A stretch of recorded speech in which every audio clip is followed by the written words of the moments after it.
আবারও উত্তপ্ত নন্দীগ্রাম। নন্দীগ্রামের তৃণমূল নেতার বাড়ি লক্ষ্য করে বোমাবাজি।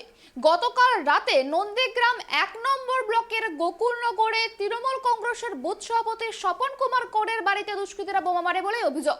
তৃণমূল কংগ্রেসের তরফ থেকে অভিযোগ করা হচ্ছে যে বিজেপি আশ্রিত দুষ্কৃতীরা এই ঘটনাটা ঘটিয়েছে, আর এই নিয়ে শুরু হয়েছে রাজনৈতিক চাপানুতর। তবে বিজেপির এই অভিযোগ অস্বীকার করেছে। পঞ্চায়েত নির্বাচনের আগেই জেলায় জেলায় বোমাবাজি গোলাগুলির ঘটনায় উদ্বেগ বেড়েই চলেছে।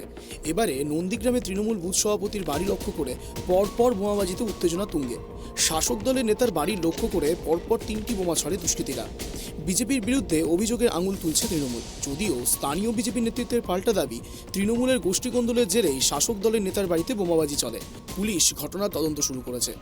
বছর ঘুরলেই রাজ্যে ত্রিস্তর পঞ্চায়েত নির্বাচন, তার আগে জেলায় জেলায় বাড়ছে রাজনৈতিক উত্তাপ। এই আবহেই দিকে দিকে মিলছে অস্ত্র বোমার ভাণ্ডার। গত কয়েক সপ্তাহে রাজ্যের বিভিন্ন প্রান্ত থেকে আগ্নেয়াস্ত্র বোমা উদ্ধারের একাধিক ঘটনা সামনে এসছে। এবার ঘটনাস্থলে পূর্ব মেদিনীপুরের নন্দীগ্রাম। 21 নির্বাচনে এ রাজ্যের তো বটেই, এমনকি দেশের তাবড় মিডিয়ার নজর ছিল এই নন্দীগ্রামে। এখানেই বিজেপির শুভেন্দু অধিকারীর বিরুদ্ধে লড়াইয়ে নেমেছিলেন খোদ তৃণমূল সুপ্রিমো মমতা বন্দ্যোপাধ্যায়।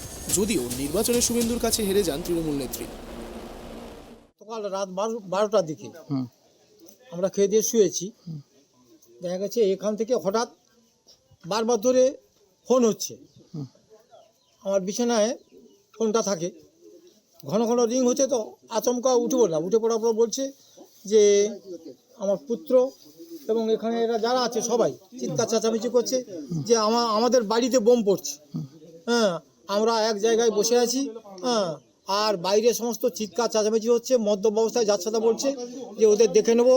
হ্যাঁ, বলছে শালারা বেরিয়ে আয়, শালা বেরিয়ে আয়, বেরিয়ে এলে তোকে দেখে নেবো, শালাকে খুন করবো। হ্যাঁ, মূল কথা তাদের কথাবার্তার মাঝেই বোঝা গেল।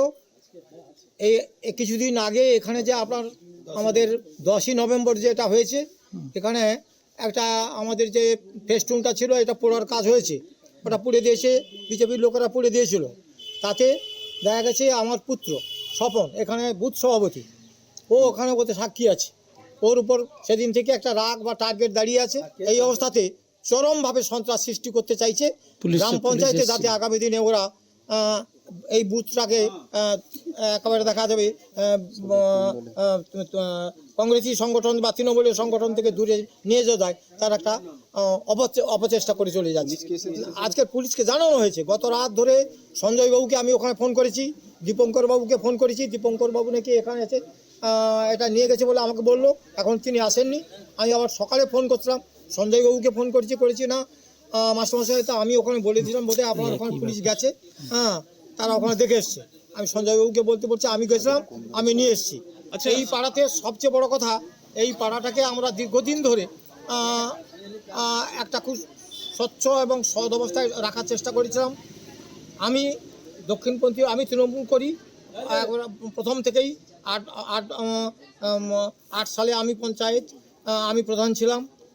তারপর দেখা গেছে পরবর্তীকালে আমি এর আগেও উপপ্রধান ছিলাম। আমার বাড়িতে এখন জেলা পরিষদের মেম্বার আছে। আমার পুত্র এখন দেখা গেছে বুথ সভাপতি হয়েছে।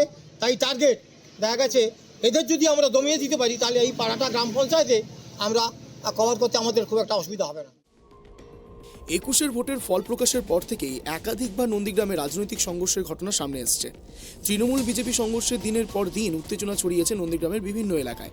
এবার পঞ্চায়েত নির্বাচনের আগে আবারও উত্তপ্ত পূর্ব মেদিনীপুরের এই এলাকা। বৃহস্পতিবার গভীর রাতে নন্দীগ্রামের গোকুলনগরের করপল্লীতে তৃণমূল বুথ সভাপতি স্বপন করের বাড়ি লক্ষ্য করে পরপর বোমা ছোড়ে দুষ্কৃতীরা। বিজেপি আশ্রিত দুষ্কৃতীরাই বাইকে চেপে এসে এই বোমাবাজি করেছে বলে অভিযোগ তৃণমূলের। যদিও এই অভিযোগ অস্বীকার করেছে স্থানীয় বিজেপি নেতৃত্ব। তাদের পাল্টা অভিযোগ, পঞ্চায়েত নির্বাচনের আগে তৃণমূলের গোষ্ঠীকন্দল চরমে উঠেছে। তারই জেরে এবার দলের নেতার বাড়িতেই বোমাবাজি হচ্ছে। এদিকে শাসক দলের নেতার বাড়িতে বোমাবাজির ঘটনার তদন্ত শুরু করেছে পুলিশ। নন্দীগ্রাম থেকে আকাশ খানের রিপোর্ট, 5 টিভি।